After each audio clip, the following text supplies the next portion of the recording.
Hi guys and welcome back to the channel Deepak Yadav Education. Welcome to the daily Hindu news and editorial analysis of 30th of March 2021. तो guys आज है तारीख 30 मार्च 2021।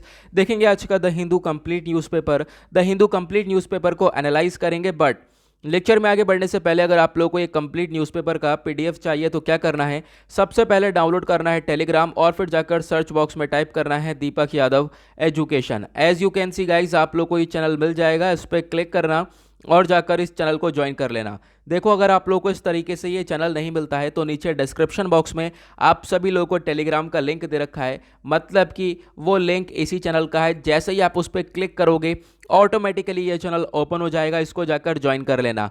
Join करने से फ़ायदा क्या होगा, यहाँ पे आपको डेली बेसिस पे द हिंदू न्यूज़पेपर मिलता है, डेली करंट अफेयर के वीडियो का पीडीएफ और डेली बहुत सारे डिजिटल नोट्स, और ये सारी चीज़ें मिलती हैं बिल्कुल फ्री में। तो जाकर इसको ज़रूर ज्वाइन करना। नाउ बढ़ते हैं आगे, और आगे बढ़ने से पहले हमेशा की तरह हम लोग अपने लेक्चर को एक मैप के क्वेश्चन के साथ स्टार्ट करेंगे। तो आज आप सभी लोगों को मैप में जाकर देखना है रोमानिया को। रोमानिया कहाँ पर एग्जैक्टली लोकेटेड है, अच्छे से मैप में देखना और फिर आकर नीचे कमेंट सेक्शन में टाइप करना, जिससे कि आप लोग इसको लंबे समय तक याद रखने वाले हो। ओके नाउ यहाँ पर एक चीज़ और देखो, आज कौन सी तारीख है, आज है 30 मार्च और है आज ट्यूसडे, और आज द हिंदू न्यूज़पेपर नहीं आया है। आज द हिंदू न्यूज़पेपर पब्लिश नहीं हुआ है, कल होली थी उसी वजह से। ये न्यूज़पेपर कौन सा है, ये है कल का न्यूज़पेपर 29 मार्च का, जिसका डिस्कशन हमने कल नहीं किया था। ठीक है, तो उसी वजह से आज हम इसका डिस्कशन करने वाले हैं। कंप्लीट देखेंगे, प्रीलिम्स और एडिटोरियल जो भी हमारे लिए इंपॉर्टेंट होगा सब कुछ हम लोग यहाँ पर एनालाइज करने वाले हैं। ओके चलो फिर स्टार्ट करते हैं। तो आज हमारा सबसे पहला आर्टिकल आता है ये वाला, कुछ खास नहीं है, एक छोटा सा आप इसके बारे में आइडिया रख सकते हो। बात ये करी जा रही है जो हमारे डिफेंस मिनिस्टर हैं और जनरल सेक्रेटरी हैं, दोनों के बीच में क्लैश देखने को मिला है। आप देख पाओगे डिफेंस मिनिस्टर राजनाथ सिंह और CPIM general secretary Sitaram Yechury, इन दोनों के बीच में संडे में क्लैश हुआ कि जो केरला का गवर्नमेंट डिसीजन है, केरला का गवर्नमेंट डिसीजन क्या है कि जो जुडिशियल इंक्वायरी करी जाए सेंट्रल एजेंसी को लेकर। सेंट्रल एजेंसी क्या है, हमारी एनआईए, नेशनल इन्वेस्टिगेशन एजेंसी। तो इसके ऊपर एक जुडिशियल इंक्वायरी करी जाए। अब ये मामला किस चीज़ के ऊपर है, ये मामला है केरला का गोल्ड स्मगलिंग केस को लेकर। तो हाल ही में एक केरला में एक बहुत बड़ा गोल्ड स्मगलिंग केस हुआ था। ठीक है, तो उसी के ऊपर यहाँ पे बोला ये जा रहा है कि जो सेंट्रल एजेंसी है यानी कि नेशनल इन्वेस्टिगेशन एजेंसी, उसने अच्छे से काम नहीं किया। लेकिन यहाँ पे एनआईए कह रही है हम इसी तरीके से काम करते हैं, हमने सही से काम किया है।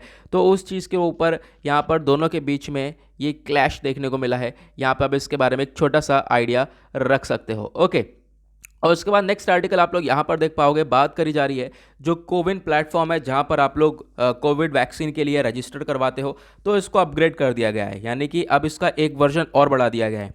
अब यहाँ पे जो ये कोविन है, यहाँ पर क्या होगा, 1 करोड़ रजिस्टर हो सकते हैं।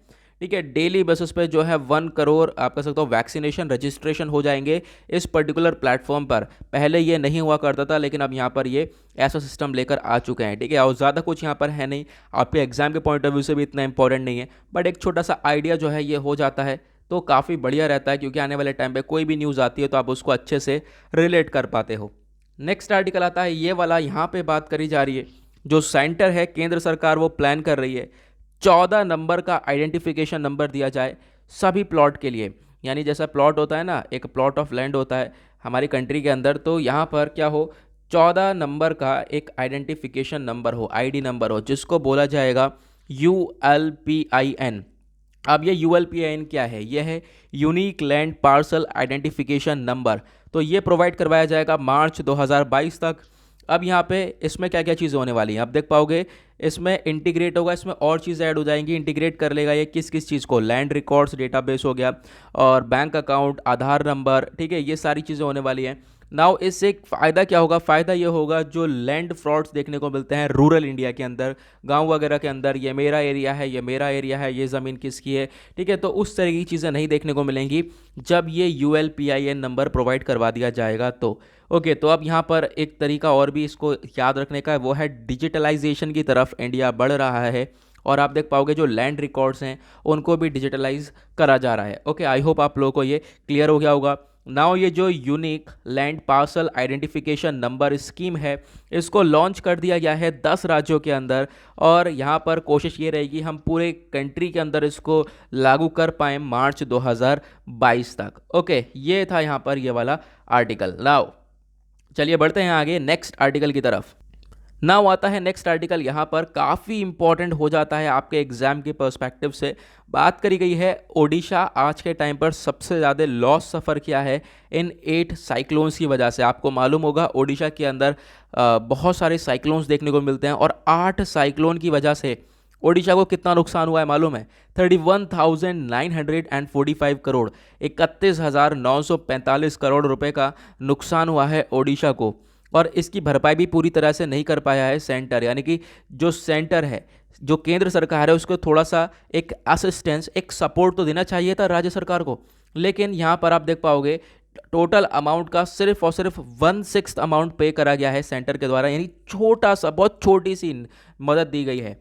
ओके, जबकि यहाँ पर पूरी तरह से हेल्प करनी चाहिए थी सेंटर को भी। आप देख पाओगे जो ओडिशा गवर्नमेंट है उन्होंने रिसीव किया है सेंट्रल असिस्टेंस। ओके, कम से कम 1/6 ऑफ द लॉस, यानी जितना लॉस हुआ है उसका 1/6 जो है यहाँ पर रिसीव करा है, एक छोटा सा अमाउंट रिसीव किया है। अब यहाँ पे आप देख पाओगे हाल ही में साइक्लोन इतने आए कौन कौन से हैं, और ओडिशा के अंदर कौन कौन से साइक्लोन की वजह से ये जो इतना भारी भरकम लॉस हुआ है। आप देख पाओगे ये कोई 1 साल का लॉस नहीं है, बहुत पुराना, अब हम लोग काउंट करके बता रहे हैं। तो आप देख पाओगे सबसे पहले तो एक साइक्लोन है फैलिन साइक्लोन 2013 में आया था। फिर उसके बाद हुदहुद 2014 में, ठीक है। फिर तितली, पेठाई और दाए 2018 में। बुलबुल फानी 2019 में, ठीक है। बुलबुल, फानी, अम्फान, तितली, ये सभी साइक्लोन्स हम लोग ऑलरेडी न्यूज़पेपर में डिस्कस कर चुके हैं, पहले भी आ चुके हैं ये बीच बीच में, है ना। तो इसमें यहाँ पर बताया गया है इन साइक्लोन्स की वजह से जो है भारी भरकम नुकसान हुआ है ओडिशा को, और ये नुकसान अलग, लोगों की जान भी बहुत गई। आप देख पाओगे टोटल 160 पर्सन्स की यहाँ पर जान चली गई है इन 8 साइक्लोन्स के अंदर पिछले 20 सालों में। ओके, और हाईएस्ट यहाँ पे आप देख पाओगे जो 72 की डेथ हुई थी तितली साइक्लोन में। तितली एक काफ़ी डेंजरस साइक्लोन था जिसने काफ़ी तबाही मचाई थी ओडिशा के अंदर। फानी साइक्लोन था, इसमें भी 64 लोगों की जान चली गई थी। पिछले साल फानी आया था, आप लोगों को मालूम होगा, साल 2019 के अंदर। ओके, तो यहाँ पर इस तरीके से यहाँ पे बताया गया है, तो आई होप आप लोगों को क्लियर हो गया होगा। और इस तरीके से आपको ये भी याद रखना है कौन सा ऐसा स्टेट है जहाँ पर सबसे ज़्यादा साइक्लोन्स आए हैं, वो ओडिशा ही है। और यहाँ पर आपको याद रखना है एक छोटी सी आपको, जिससे कि आपको हेल्प मिल जाएगी। नाउ बढ़ते हैं आगे। नाउ आते हैं नेक्स्ट आर्टिकल की तरफ। यहाँ पर बात करी गई है 27 माइग्रेटरी बर्ड्स जो हैं उनकी डेथ एक तरीके से हो चुकी है। वो डेड बर्ड मिली हैं कहाँ पर? वाइल्ड लाइफ सेंचुरी इन हिमाचल प्रदेश। अब कौन सी वाइल्ड लाइफ सेंचुरी है वहाँ पर, तो ये सबसे इंपॉर्टेंट है। सबसे पहले तो याद रखना है 27 माइग्रेटरी बर्ड्स हैं जिनकी वहाँ पर डेड बॉडी देखने को मिली है। और ये कहाँ, कौन से हिमाचल प्रदेश के अंदर? पहली बात तो हिमाचल प्रदेश के अंदर कौन से सेंचुरी में? वो है Pong dam wild life sanctuary. तो याद रखना है Pong dam wild life sanctuary कहाँ पर है, वो है हिमाचल प्रदेश में। क्वेश्चन बन सकता है, याद रखना है। अब यहाँ पे ये डेथ कैसे हुई है इन लोगों की, तो डेथ हुई है एवियन इन्फ्लुएंजा की वजह से। ये इन्फ्लुएंजा की वजह से यहाँ पर इस वायरस की वजह से इन बर्ड्स की डेथ हुई है, ऐसा यहाँ पर रिपोर्ट के द्वारा बताया गया है। ओके, नाउ आगे बढ़ते हैं। पेज नंबर यहाँ पर 11 और 12 देख पाओगे, ये पूरा का पूरा एडवर्टीजमेंट भरा पेज है जिसका कोई मतलब नहीं बनता। नाउ पेज नंबर 13 के ऊपर आएंगे, दैट इज़ वर्ल्ड सेक्शन, देखेंगे दुनियादारी में क्या चल रहा है। सबसे पहला आर्टिकल बात करता है म्यांमार के बारे में। अगेन यहाँ पर काफ़ी बार मैं डिस्कस कर चुका हूँ म्यांमार के बारे में, एक छोटा सा मैं आप लोगों को आइडिया दे देता हूँ क्या बोला जा रहा है बेसिकली। अभी यहाँ पर क्या है कि म्यांमार में जो प्रोटेस्ट चल रहा है उसमें लगभग 100 लोगों से ज़्यादा लोगों की जान जा चुकी है। अब वो प्रोटेस्ट क्यों चल रहा है मैं आपको एक छोटा सा आइडिया देता हूँ। देखो म्यांमार में अभी यहाँ पर जो सिचुएशन है उससे पहले क्या होता था, एक डेमोक्रेटिकली इलेक्टेड पॉलिटिकल पार्टी हुआ करती थी। लेकिन अभी हाल ही में 1 फैब की बात है, 1 फैब में जो मिलिट्री है, मिलिट्री ने वहाँ पर तख्ता पलट कर दिया जिसको बोला जाता है मिलिट्री कू। अब इन्होंने तख्ता पलट कर दिया, जो पॉलिटिकल पार्टी थी उसको हटा दिया एक तरीके से, और अपना रूल जमा रखा है। अब यहाँ पर मिलिट्री के द्वारा कब्जा करा जा रहा है पूरे म्यांमार के ऊपर, ठीक है। तो आई होप आप लोगों को ये क्लियर हुआ हो। जो न्यू लोग जुड़ते हैं डेली बेसिस पे, उन लोगों के लिए यहाँ पर मुझे बार बार इसको एक्सप्लेन करना पड़ता है क्योंकि वो लोग फिर चीज़ों को स्किप कर देते हैं। ओके, नाउ यहाँ पे आप लोग देख पाओगे यहाँ पे क्लियर हुआ कि जो म्यांमार की मिलिट्री है आज के टाइम पर वो रूल कर रही है म्यांमार के अंदर। तो यहाँ पर ये था इसका एक जिसकी वजह से क्या हो रहा है कि जो लोग हैं ना सड़कों पर आ चुके हैं, लोगों को ये चीज़ पसंद नहीं है। लोग सीधा सीधा बोल रहे हैं हमें जो है ये मिलिट्री गवर्नमेंट नहीं चाहिए, हम लोगों को वापस से हमें इलेक्टेड डेमोक्रेसी चाहिए। ठीक है, जो डेमोक्रेसी है कंट्री के अंदर उसको मेंटेन रखना है। लोगों को ये चीज़ पसंद नहीं है। अब आपस में जब लोग नीचे आप कह सकते हो जो है सड़कों पर निकल चुके हैं, तो उसकी वजह से भी क्लैश हो रहा है काफ़ी ज़्यादा। यानी कि जो मिलिट्री है, मिलिट्री चाहती है ये लोग प्रोटेस्ट ना करें बिल्कुल भी, लेकिन जो प्रोटेस्टर है वो आप देख पाओगे क्यों प्रोटेस्ट ना करें, क्योंकि प्रोटेस्टर को चाहिए ही नहीं मिलिट्री गवर्नमेंट। तो आपस में बीच में क्लैश है। अब इसकी वजह से लोगों की जान जा रही है। प्रोटेस्टर्स की अगर हम बात करें तो काफ़ी लोगों की जान चली गई है, लगभग 100+ डेथ हो चुकी है यहाँ पर। तो ये कंडीशन बताई गई है। ओके, उसके बाद आता है नेक्स्ट आर्टिकल। यहाँ पे बात करी गई है, अब देखो फिलीपींस और चाइना के बीच में डिस्प्यूट देखने को मिलता है और काफ़ी लंबे समय से डिस्प्यूट देखने को मिल रहा है। और जैसा कि मैंने अभी हाल ही में आपको यहाँ पे कवर भी करा था, ये आर्टिकल क्या है, मान लो यहाँ पर एक छोटा सा आपको एक डायग्रामेटिक चीज़ें बना के दिखाता हूँ। ये हो गया चाइना, ठीक है, यहाँ पर है फिलीपींस और यहाँ पर बीच में इन दोनों के पड़ता है साउथ चाइना सी। ठीक है, ये कौन सा है, ये साउथ चाइना सी। अब थोड़ा सा जो यहाँ पर ये वाला रीजन है इस सी का, वो यहाँ पर फिलीपींस के अंडर में आता है। अब चाइना ने क्या करा, चाइना के लगभग 200 वेसल्स यानी 200 बोट जो हैं वो यहाँ पर घूम रही थी। यहाँ पर बीच में एक जगह पड़ती है जिसका नाम है विट्सन रीफ। ओके, तो यहाँ पर जो है ये चाइना की बोट जो है यहाँ पर घूम रही थी। अब यहाँ पे फिलीपीन ने इस चीज़ का मुद्दा उठाया। फिलीपीन ने बोला ऐसा क्यों है भाई, यहाँ पर चाइना जो है हमारी कंट्री के अंदर घुसने की कोशिश कर रहा है, हमारे एरिया में घुस रहा है। ठीक है, तो चाइना ने अपना बीच में एक स्टेटमेंट दिया था, बोला था कि हम लोग बोटिंग कर रहे हैं, हम लोग फिशिंग कर रहे हैं। ठीक है, फिशिंग कर रहे हैं, मछली पकड़ रहे हैं, बैड वेदर की वजह से जो है हम लोग विट्सन रीफ पर रुक गए हैं, वहाँ पर आ गए।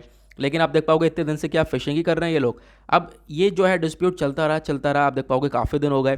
फिर अब फिलीपींस ने फाइनली क्या करा, अपने बोट भेज दिए। फिलीपींस ने अपने यहाँ पर जहाज़ भेज दिया यहाँ पे इसके पास, ताकि जो है चाइना अपना इंकर्शन ना करे इनके एरिया में। फिर उसके बाद अब देख पाओगे क्या हुआ है, अब क्या अपडेशन आ रहा है कि जो फिलीपींस है उसने अपने एयरक्राफ्ट फैला दिए हैं पूरी तरह से, कि ये जो चाइना है, चाइना की जो शिप की टेंशन बढ़ चुकी है उसकी वजह से। और क्यों ये टेंशन क्यों बढ़ चुकी है, टेंशन ये बढ़ी है क्योंकि चाइना मना कर रहा है यहाँ से निकलने के लिए। तो आप देख पाओगे बेसिकली यहाँ पे आप ये एक सेकंड आप देख सकते हो, जो लेटेस्ट डिस्प्यूट क्या है, जो मनीला है यानी फिलीपीन की कैपिटल है, उसने बोला कि जो आप देख पाओगे 200 जो चाइनीज़ फिशिंग वेशल्स हैं उन्हें रिफ्यूज़ कर दिया है कि वो लोग यहाँ से इन वाटर रीफ से, जो जगह है विट्सन रीफ जो जगह है, यहाँ से बाहर नहीं निकलेंगे। ठीक है, तो अब नहीं निकलेंगे तो ऑब्वियस ही बात है एयरक्राफ्ट तो डिप्लॉय करने पड़ेंगे, कोई ना कोई स्टेप तो उठाना पड़ेगा। तो आपस में डिस्प्यूट बढ़ता हुआ नज़र आ रहा है फिलीपींस और चाइना के बीच में। नाउ आते हैं नेक्स्ट आर्टिकल की तरफ। अभी आप लोगों को मालूम होगा हाल ही में जो स्वेज कैनाल है वहाँ पर एक बहुत ही बड़ा शिप जाकर अटक चुका है। तो उसके बारे में एक छोटा सा अपडेट है। बोला यह जा रहा है एफर्ट्स लगातार जारी हैं उस शिप को निकालने के लिए स्वेज कैनाल से, लेकिन अगेन वह शिप अभी नहीं निकल पाया है और इसकी वजह से दुनिया भर में बहुत ही हलचल है। ट्रेड जो है आप कह सकते हो, व्यापार जो है उसके अंदर काफ़ी नुकसान देखने को मिला है। इनफैक्ट इंडिया को भी नुकसान देखने को मिला है। चलो मैं आपको इसको मैप के थ्रू कवर करता हूँ, तभी आपको क्लियर हो पाएगा, अदरवाइज ऐसे चीज़ें यहाँ पर क्लियर नहीं हो पाएंगी। ओके, चलो मैं एक सेकेंड, यहाँ पर मैंने पिक्चर शेयर करी थी बहुत पहले, आप देख पाओगे ये रहा एक पिक्चर। देखो ये है पूरे वर्ल्ड का मैप। अब यहाँ पे आप देख पाओगे ये इंडिया है, इंडिया के कंपैरिजन में इधर ये हो गया अफ्रीका, मतलब कि ये एशिया की साइड हो गई, ये हो गई अफ्रीका की साइड। अब बीच में यहाँ पर ये वाला रीजन देख रहे हो, ये वाला रीजन यहाँ पे जूम करके बताया है। अब यहाँ पर इस वाले रीजन में यहाँ पर जहाँ मैं डॉट लगा रहा हूँ वहाँ पर है एक स्वेज कैनाल। स्वेज कैनाल यहाँ पे आप लोग देख सकते हो। ठीक है, ये है स्वेज कैनाल, इजिप्ट के बराबर में यहाँ पर जरा सा ये स्वेज कैनाल छोड़ रखा है। अब इससे क्या होता है, देखो भारत पहले जब ट्रेड करता था, मतलब भारत को पहले यहाँ पर जाना है, ठीक है, अपना व्यापार यहाँ से करना है, तो भारत पहले कैसे जाता था, पहले अपना शिप लेकर हम लोग ऐसे जाकर निकलते थे। अब जो है क्या हुआ, स्वेज कैनाल बना दिया गया। कैनाल जो है हैंडमेड होते हैं, अपने हाथ से बना लिए जाते हैं। ठीक है, मतलब कि पहले सपाट जगह हुआ करती थी, फिर उसके बाद यहाँ पे खुदाई करके ये जगह खोद दी गई है, फिर उसके बाद इसको कैनाल बना दिया गया है। तो अब क्या है, भारत यहाँ से अपना शिप लेता है, सीधा जो है यहाँ से निकले, फटाक से यहाँ से निकल के पहुँच गए। ठीक है, अब ये वाला रास्ता पकड़ने की ज़रूरत ही नहीं है। ठीक है, तो यहाँ पर ये सुएज़ कैनाल का ये फ़ायदा हुआ करता था, लेकिन यहाँ पे अब क्या हुआ, ये देख पाओगे छोटी सी कैनाल है, तो इसके बीच में एक बहुत बड़ा सा शिप जो है अटक चुका है। लगभग 400 मीटर का शिप है जो वहाँ पर ये अटका है। ठीक है। और यहाँ पे आप देख पाओगे सुएज कनाल से पीछे रेड सी है और इसके आगे जो है यहाँ पे मेडिटेरेनियन सी है। अब मेडिटेरेनियन सी में बहुत सारे जहाज़ खड़े हुए हैं इधर आने के लिए, वो नहीं आ सकते क्योंकि बीच में जहाज़ अटका हुआ है। रेड सी में जहाज़ खड़े हुए हैं उधर जाने के लिए, तो यहाँ पे इस तरीके की प्रॉब्लम्स जो हैं वो क्रिएट हो रही हैं। नाउ यहाँ पे आप देख पाओगे ये सैटेलाइट इमेज है, इस तरीके से ये जहाज़ इस कैनाल के अंदर अटक चुका है। यहाँ पे आप देख पाओगे और थोड़ा सा क्लियर हो पाएगा, ये जो अफ्रीका है, अफ्रीका की साइड यहाँ पे आप देख पाओगे ये है सुएज कैनाल, ये यहीं पर जो है ये जहाज़ अटका है। ओके, नाउ आई होप आप लोग को ये क्लियर हो गया होगा। ओके, नाउ बढ़ते हैं आगे, चलो और देखते हैं क्या बात करी गई है। फिलहाल अभी यहाँ पर शिप को निकालने में ये लोग लगे पड़े हैं, देखेंगे कब तक ये शिप डिसलॉज हो पाता है और कब इससे फ़ायदे मिलेंगे ना। उसके बाद नेक्स्ट आर्टिकल आप लोग यहाँ पर देख पाओगे, यूएन है, यूएन ने नेगोशिएशन किए बीजिंग के साथ कि जो है बीजिंग यानी कि चाइना जाकर विजिट करेंगे और देखेंगे कि चाइना जिनजियांग वाले रीजन में किस तरीके से उइगर मुस्लिम को ट्रीट करता है, ये जाकर चेक करने की बात कर रहे हैं। ठीक है, और यहाँ पे ये बोला गया है एक चीज़ और कि चाइना इस पर कोई रिस्ट्रिक्शन नहीं लगाएगा। तो बेसिकली क्या बोला गया, यूएन ने कहा चाइना के साथ आप कह सकते हो नेगोशिएट किया कि अनरिस्ट्रिक्ट जिनजियांग विजिट पर जाएंगे ताकि जो उइगर मुस्लिम को वहाँ पर देख पाएँ। अब ये मुद्दा क्या है, सबसे पहले चलो एक और मैप दिखाता हूँ मैं आप लोगों को। एक मैप यहाँ पर मैंने शेयर किया था बहुत पहले, चलो मैं एक सेकेंड, हाँ ये देखो, यहाँ पर ये वाला मैप देखो, ये है चाइना और चाइना के कंपैरिजन में देख पाओगे ये है जिनजियांग वाला रीजन। अब जो ये वाला रीजन है यहाँ पर रहती है उइगर मुस्लिम कम्युनिटी। ठीक है, कौन सी, उइगर मुस्लिम्स। अब जो है ये जो चाइना है ना, इन उइगर मुस्लिम्स को बहुत ही बुरी तरीके से ट्रीट करता है। ओके, इंटरमेंट कैंप बना रखे हैं जहाँ पर इन लोगों को डाल दिया जाता है और उसके बाद आप देख पाओगे इनको बियर्ड नहीं रखने दी जाती, साथ ही साथ इनको रमज़ान के रोज़े नहीं रखने दिए जाते। ठीक है, और इनफैक्ट इनको अपनी खुद की कुरान नहीं पढ़ने दी जाती, जो चाइना का एडिशन है वो पढ़ने दिया जाता है। इस तरीके की यहाँ पर चीज़ें देखने को मिलती हैं, यानी उइगर मुस्लिम्स को पूरी तरह से, बहुत बुरी तरह से ट्रीट करता है चाइना, ऐसा यहाँ पे बोला जाता है। बहुत सारी रिपोर्ट्स आती हैं उनके द्वारा बोला जाता है। नाउ अब क्या है, अब यहाँ पर यूएन ने बोला है कि यहाँ पर ये इस विजिट पर जाएंगे जिनजियांग की, इसमें चाइना का कोई रिस्ट्रिक्शंस नहीं होगा और देखेंगे कि वाकई में किस तरीके से चाइना ट्रीट कर रहा है इन कम्युनिटीज़ को। ठीक है, तो यहाँ पर ये था आर्टिकल। ओके, आई होप आप लोगों को क्लियर हो गया होगा, मैप के थ्रू ज़्यादा अच्छे से यहाँ पर ये रीजन क्लियर हो गया होगा। ओके, नाउ ये थे कुछ आर्टिकल। अब चलते हैं अपने एडिटोरियल सेक्शन की तरफ, क्योंकि कल मंडे था तो मंडे में बिजनेस सेक्शन पेज आया नहीं था, मनी वाइज आया था। नाउ अब एडिटोरियल को कवर कर लेते हैं। अपने दो बेसिकली मोस्ट इंपॉर्टेंट एडिटोरियल हैं, सारे एडिटोरियल में से सिर्फ और सिर्फ दो एडिटोरियल निकल कर आए हैं जिनको हम लोग जल्दी से डिस्कस करेंगे। सबसे पहला यहाँ पर आता है ये वाला, बात करी गई है needless resurrection of a buried issue. ये क्या है बेसिकली, अभी आप लोगों को मालूम होगा हाल ही में प्लेस ऑफ वर्शिप एक्ट, ये काफ़ी ज़्यादा न्यूज़ के अंदर था। ये क्या एक्ट है, उसी को लेकर ये मुद्दा उठाया गया है। तो चलो मैं अभी आपको बताता हूँ इस आर्टिकल के अंदर क्या क्या बोला गया है बेसिकली। तो देखो, सबसे पहले तो मैं आपको प्लेस ऑफ वर्शिप एक्ट के बारे में समझा देता हूँ। ये एक्ट क्या है बेसिकली, क्या है ना कि 15 अगस्त यानी 15th डे ऑफ अगस्त 1947 के बाद से क्या होगा, इस प्लेस ऑफ वर्शिप एक्ट के अंदर बताया गया है। मतलब इसके बाद से क्या होगा, इसके बाद से अगर कोई भी, मतलब यहाँ पे इसके बाद कोई भी जो रिलीजियस स्ट्रक्चर्स हैं, रिलीजियस स्ट्रक्चर्स को कन्वर्ट नहीं करा जाएगा। ठीक है, यानी कि कोई भी यहाँ पर मंदिर हो तो उसको बदल के कुछ और, या फिर कुछ मतलब इस तरीके से कोई भी रिलीजियस स्ट्रक्चर्स को चेंज नहीं किया जाएगा, ऐसा इस प्लेस ऑफ वर्शिप एक्ट के अंदर बताया गया है। कब से, 15 अगस्त 1947 के बाद से। ओके, यहाँ पर ये स्टेटमेंट था इस एक्ट के अंदर। अब मुद्दा क्या है अभी, लेकिन अब यहाँ पर एक दो चीज़ें और हैं, बहुत इंपॉर्टेंट चीज़ें यहाँ पे, वो मैं भी अभी आपको बताऊँगा। तो लेकिन इसके अंदर आपको याद रखना है, इस एक्ट के अंदर एक सेक्शन 5 है जिसके अंदर से जो राम जन्मभूमि और बाबरी मस्जिद वाला एक्ट है उसको हटा रखा है, उसको एग्जेम्प्ट कर रखा है। ठीक है, वो पूरी तरह से एग्जेम्प्ट है, यानी कि उसका इंक्लूजन नहीं करा जाएगा। बाकी जो कुछ भी है, बाकी अगर कोई भी जो आप कह सकते हो रिलीजियस स्ट्रक्चर आएंगे उनको कोई कन्वर्शन नहीं होगा। ठीक है, इसमें जो बाबरी मस्जिद वाला ये है, यहाँ पर ये पूरी तरह से एग्जेम्प्ट है। ओके, अयोध्या वाला। ठीक है, अब यहाँ पे क्या है, अयोध्या वाला पूरी तरह से एग्जेम्प्ट कर रखा है। नाउ आगे बढ़ते हैं। अब यहाँ पे क्या बोला है बेसिकली, अब क्या हुआ, हाल ही में सुप्रीम कोर्ट में एक पिटीशन डाल दिया गया। पिटीशन ये डाला कि देखो बहुत सारे जो हैं आप कह सकते हो आज के टाइम पर ऐसी बेसिक बहुत से आज के टाइम पर ऐसे रिलीजियस स्ट्रक्चर्स हैं जो कि पहले हिंदू टेम्पल्स हुआ करते थे। इस तरीके का पिटीशन डाला गया है। तो यहाँ पर क्या है कि आप कह सकते हो, ये बोला गया कि अगर वो हिंदू टेम्पल्स हुआ करते थे, उससे उस मतलब कि उससे क्या निकलता है कि जो प्लेस ऑफ वर्शिप एक्ट है ये मतलब थोड़ा सा गलत तरीके से वर्क कर रहा है, ठीक है, लोगों की फीलिंग्स वगैरह को हार्म कर रहा है। अब यहाँ पर क्या हुआ, सुप्रीम कोर्ट में ये पिटीशन डाला गया, तो सुप्रीम कोर्ट ने क्या करा, सुप्रीम कोर्ट ने सेंटर को भेज दिया। सेंटर से कहा कि आपको आप कैसे हो, सेंटर ने बोला कि आप अपना डिसीजन बताओ क्या करना चाहिए इस चीज़ को लेकर, ठीक है। अब यहाँ पर राइटर जो हैं ये ऑथर, इनके द्वारा कहना है सुप्रीम कोर्ट को सेंटर के पास जाना ही नहीं चाहिए था। जब प्लेस ऑफ वर्शिप एक्ट के अंदर बता रखा है कि आप 15 अगस्त 1947 के बाद से किसी भी रिलीजियस स्ट्रक्चर को चेंज नहीं कर सकते, तो फिर आपको सीधे सीधे जो पिटीशन था उसको खारिज कर देते, हटा देते, वो पिटीशन मानते ही ना, ठीक है, सीधा सीधा। लेकिन यहाँ पर सुप्रीम कोर्ट ने जो है सेंटर के पास गए, इस चीज़ के बारे में यहाँ पे बातचीत उठाई, तो यहाँ पर ये जो है आप कह सकते हो ये ऑथर के द्वारा ये बोला गया है। ओके, नाउ ये जो पिटीशन चैलेंज करा गया है प्लेस ऑफ वर्शिप एक्ट को लेकर, ये डिस्टर्बिंग है, ऐसा यहाँ पर ऑथर ने बोला है। आप देख पाओगे यहाँ पर एक चीज़ और मैं क्लियर करता हूँ, जो नवंबर 9 2019 की बात है, आप देख पाओगे कॉन्स्टिट्यूशनल बेंच बैठी थी सुप्रीम कोर्ट की, उन्होंने अपना जजमेंट दिया, ठीक है। एम सिद्दीकी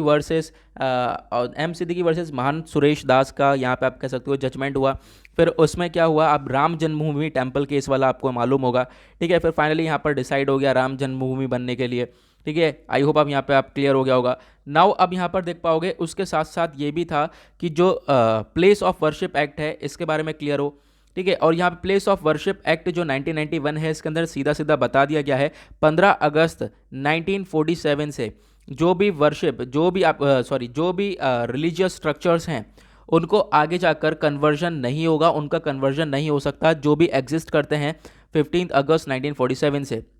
ओके, लेकिन इसमें एक सेक्शन 5 ये भी था, इनको उन चीज़ों को एग्जाम्प्ट कर दिया है, कौन सा, जो राम जन्मभूमि वाला केस है यहाँ पर, इसको पूरी तरह से एग्जाम्प्ट कर दिया है, वो इसके अंदर इंक्लूजन नहीं किया है। उसके बाद यहाँ पे आप सुप्रीम कोर्ट का ऑब्जर्वेशन देखोगे, ये जो एक्ट है इसके में सेक्शन 3 क्या बोलता है कि जो कन्वर्जन है प्लेस ऑफ वर्शिप और रिलीजियस डिनोमिनेशन, इसको रोका जाएगा, ठीक है। ऐसा यहाँ पर कुछ नहीं होगा, कब से, 15 अगस्त 1947 से, ठीक है, जब इंडिपेंडेंट हुई कंट्री, उसके बाद से यहाँ पर कोई भी यहाँ पर ऐसा स्टेप नहीं उठाया जाएगा। ओके, आई होप आप लोगों को यहाँ पर ये क्लियर हुआ हो। लाओ अब यहाँ पर आप देख सकते हो डिस्टर्बिंग चीज़ क्या हुई, अभी हाल ही में एक पिटीशन डाल दिया गया है और सुप्रीम कोर्ट ने उस पिटीशन का क्या करा, सुप्रीम कोर्ट ने बोला सेंट्रल गवर्नमेंट आप जो है हमें कुछ बताओ, आप जो है यहाँ पर क्या करना चाहिए इस चीज़ का। तो सीधा सीधा यहाँ पे ऑथर का कहना है क्या करना चाहिए से कोई मतलब ही नहीं उठता, जब आपके पास ये प्लेस ऑफ वर्शिप आपका एक्ट आ चुका है आपके पास, तो आपको सीधा सीधा जो पिटीशन था उसको खारिज कर देना चाहिए था, ठीक है। यहाँ पर इस तरीके की चीज़ ऑथर के द्वारा बोली गई है। तो आई होप आप लोगों को यहाँ पर ये क्लियर हो गया होगा प्लेस ऑफ वर्शिप एक्ट, साथ ही साथ क्या एडिटोरियल ये बोलना चाहता है। नाउ आते हैं नेक्स्ट आर्टिकल की तरफ, ये भी काफ़ी इंपॉर्टेंट है, बात करता है टैकलिंग द पीरियड टैबू के बारे में।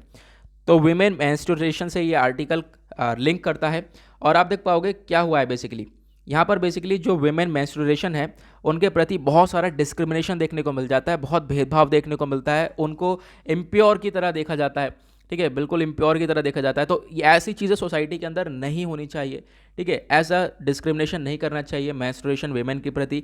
तो ऐसा यहाँ पर इस आर्टिकल के अंदर ऑथर के द्वारा लिखा गया है। सबसे पहले आप देख पाओगे फरवरी 2020 की बात है, कॉलेज अथॉरिटीज़ हो गई और प्रिंसिपल हो गई, कौन से कॉलेज के, वो हैं श्री शाहजानंदन गर्ल्स इंस्टीट्यूट, ये कहाँ पर है, ये है भुज, गुजरात के अंदर है।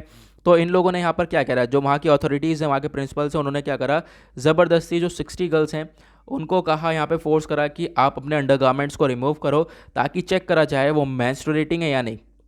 ओके, क्योंकि यहाँ पे एक तरीके से चीज़ ये भी बोली जा रही है, गर्ल्स जो हैं वो एंटर कर चुकी थी टेम्पल और किचन में इन द प्रेमिसेस, ठीक है, जब यहाँ पर वाइल ऑन देयर पीरियड, तो ऐसे यहाँ पर स्टेटमेंट दिया गया, ठीक है, पीरियड के साथ साथ यहाँ पे गर्ल्स ने एंटर किया, तो लेकिन उसके अगेंस्ट यहाँ पे इतना भारी स्टेप उठाया, 4 लोगों को यहाँ पे अरेस्ट कर लिया गया है। आप देख पाओगे यहाँ पर इंस्टीट्यूट के कुछ रूल्स वगैरह थे तो उसके खिलाफ यहाँ पर ये सारी चीज़ें थी, लेकिन यहाँ पर ऐसा तो नहीं होना चाहिए ना, मतलब कि इतना ज़्यादा भेदभाव क्रिएट नहीं करना चाहिए, ऐसा यहाँ पे बोला जा रहा है। ओके, किचन हो गया, किचन के अंदर एंट्री नहीं है, प्रीमिसेस बहुत सारे हो गए, वहाँ पे एंट्री नहीं है। उसके बाद यहाँ पर आर्टिकल में ऑथर के द्वारा कहना है notions of purity and pollution को लेकर, तो ये स्टिग्मा एक अटैच हो चुका है मेंस्ट्रुएशन से, ठीक है, एक सोच बन चुकी है कि भाई यहाँ पर अगर वेमेन मेंस्ट्रुएशन के टाइम पर चल रही है तो फिर क्या होगा, तो उसे यहाँ पर इम्प्योरिटी की तरह से देखा जाएगा, इम्प्योर की तरह से देखा जाएगा। तो ये काफ़ी बड़ा मुद्दा उठ जाता है आज के टाइम पर सोसाइटी में। और उसके बाद आप देख पाओगे यहाँ पे क्या बोला गया है। एक हाल ही में आप लोगों को मालूम होगा साबरीमाला केस के बारे में।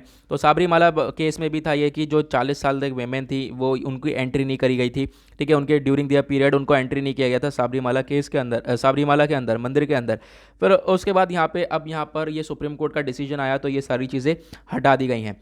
और उसके बाद यहाँ पे आप देख पाओगे ये भी बोला गया है कि इस चीज़ से ना जो वेमेन है उसके ऊपर भी बहुत बड़ा इफेक्ट पड़ता है, बहुत बड़ा साइकोलॉजिकल इफेक्ट भी पड़ता है ये जो भेदभाव है इसकी वजह से। नाउ यहाँ पर ये जो हमारा संविधान है, संविधान के भी बहुत सारे लॉज हैं जिनको वायलेट करता है इस तरीके की चीज़ें। सबसे पहले आप देख पाओगे इस तरीके से रिजेक्ट करना प्रैक्टिसेस, ठीक है, आप कह सकते हो ये अलग तरीके से ट्रीट करना वेमेन को, डिस्क्रिमिनेट करना, वेमेन के प्रति भेदभाव करना, उनके सेक्स पर देखना, ठीक है, according on the ground of their sex उनको डिस्क्रिमिनेट करना। तो फिर क्या है, ये एक तरीके से आर्टिकल 14 ऑफ द कॉन्स्टिट्यूशन उसको आप कह सकते हो उसको भी वायलेट कर रहा है, क्योंकि यहाँ पे आर्टिकल 14 हमारा डिस्क्रिमिनेशन से रिलेटेड आर्टिकल है तो उसका भी वॉयलेशन देखने को मिल रहा है। और उसके बाद नेक्स्ट यहाँ पर हमारे पास हक है, हमारे पास फ्रीडम ऑफ मूवमेंट है कि हम लोग इधर से उधर चल सकते हैं, लेकिन यहाँ पर आप देख सकते हो उसके ऊपर भी रिस्ट्रिक्शंस लगाए, जो स्टूडेंट्स हैं इनके ऊपर यहाँ पर इस तरीके के रिस्ट्रिक्शंस लगाए। इससे भी कहीं ना कहीं हमारा दूसरा आप कह सकते हो यहाँ पे कॉन्स्टिट्यूशन के अंदर बहुत सारी चीज़ें हैं जो कि वॉयलेट हो रही हैं। ओके, नाउ यहाँ पे कोर्ट ने इस चीज़ के ऊपर फोकस किया है कि नेगेटिव इम्पैक्ट जो है क्रिएट होता है इस प्रैक्टिसेस की वजह से बहुत ही ज़्यादा वेमेन के ऊपर। वेमेन का इमोशनल स्टेट काफ़ी ज़्यादा ख़राब होता है, आप कह सकते हो उनको आप साइकोलॉजिकल इफेक्ट बहुत बुरा पड़ता है इस इम्प्योरिटी को लेकर, क्योंकि बहुत ज़्यादा लोग जो है ना क्या सोचते हैं इम्प्योर है वेमेन, ठीक है, उस टाइम पर। तो ऐसी यहाँ पर थिंकिंग नहीं रखनी है। तो यहाँ पे आप देख पाओगे that will be a society where no exclusion will be practice. यहाँ पर ऐसी सोसाइटी आनी है या फिर बनानी पड़ेगी हम लोगों को जहाँ पर इस तरीके की चीज़ें ना देखने को मिले, वेमेन को ऑन देयर मेंस्ट्रुएशन एक अलग तरीके से ट्रीट ना करा जाए, ठीक है, कोई भेदभाव ना करा जाए। और यहाँ पर ऐसी सोसाइटी हम लोग को बनानी पड़ेगी जहाँ पर वुमेन पूरी तरह से फ्रीली हो, फ्री तरीके से रह पाए, ठीक है। उसके बाद यहाँ पर ऐसी सोसाइटी बनानी पड़ेगी जिसमें वुमेन यहाँ पे पॉल्यूटेड या फिर इम्प्योर की तरह ना देखी जाए अपने मेंस्ट्रुएशन के टाइम पर, ठीक है। यहाँ पर क्या होता है कि वही चीज़ बोली जा रही है कि इम्प्योर और पॉल्यूटेड तौर पे देखी जाती है, तो वहाँ पर ऐसी चीज़ें ना देखी जाएँ और हम लोग रेस्पेक्ट करें वेमेन की, ठीक है। तो यहाँ पर ये सारी चीज़ें हैं जो कि यहाँ पर बताई गई हैं। आई होप आप लोग को ये क्लियर हो गया होगा। नाउ आप यहाँ पर देख सकते हो ये वैक्सीन के बारे में है, डॉक्टर्स लगे पड़े हैं, कोविड के नए नए वेरिएंट्स देखने को मिल रहे हैं। हमारी कंट्री के अंदर कोरोना वायरस के 2 नए वेरिएंट्स देखने को मिले हैं, तो 2 मुंह वाला सांप यहाँ पर आप देख सकते हो। और यहाँ पर डॉक्टर्स जो है लगे पड़े हैं। और ये कार्टून पिक्चर था। और वेरिएंट जो है, हाँ आई होप आप लोगों को वेरिएंट के बारे में मालूम होगा, ये म्यूटेशनल चेंज हुआ है। म्यूटेशनल चेंज यानी जीन्स के अंदर बदलाव होना, तो बदलाव हुआ है थोड़ा सा कोरोना वायरस के अंदर, उसके बारे में बताया गया है। अब यहाँ पर सर्चिंग चल रही है, ये बदलाव खतरनाक रहने वाला है या कैसा रहने वाला है। ओके, नाउ आई होप आप लोग गाइज यहाँ पर क्लियर हो गया होगा। इसी के साथ करते हैं हम लोग अपने न्यूज़ एनालिसिस समाप्त। मिलते हैं आप लोग से नेक्स्ट वीडियो में। आज के लिए bye bye, have a nice day.